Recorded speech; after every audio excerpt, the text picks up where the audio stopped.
ہم سب اللہ سے اپنی دعاؤں کی قبولیت کا اشارہ مانگتے ہیں، لیکن یہ جو ہماری تمنائیں ہیں، جو ہماری دعائیں ہیں، وہ تو اللہ کے علم میں کب کی قبول ہو چکی ہے۔ جو ہماری منزل ہے، اس تک پہنچنے کا راستہ اللہ کی مرضی سے طے ہو چکا ہے۔ یہ دیری جو ہمیں محسوس ہوتی ہے، بس ہمیں اللہ کے ساتھ اپنے رشتے کو اور مضبوط کرنے کا ذریعہ ہے۔ اللہ ہمیشہ اپنے بندے کو اپنے وقت پر جسے وہ بہترین سمجھتا ہے وہ ملاتا ہے۔ تم جو چاہ رہے ہو وہ تمہیں ضرور ملے گا، بس اپنا یقین اور صبر رکھو۔ جب تمہاری چاہت تمہیں ملے گی، تمہاری مسکراہٹ تمہارے چہرے سے کبھی نہیں جائے گی۔ تمہارے دل میں جو سکون ہوگا وہ ہر لمحہ تمہارا ساتھ دے گا۔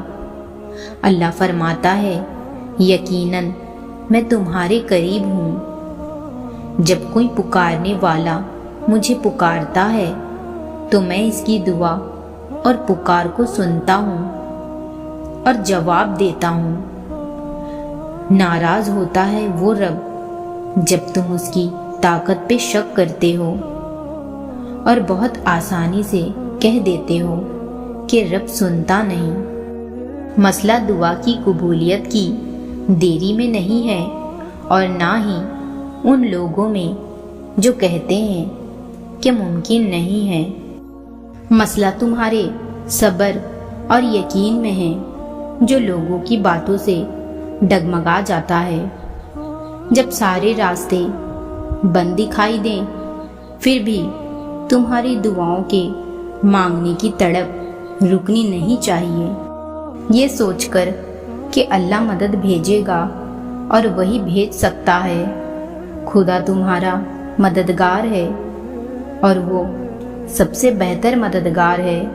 ایسا ہو ہی نہیں سکتا ہے کہ تمہارے صبر، یقین، سجدے، دعاؤں کا سلسلہ نہ ملے۔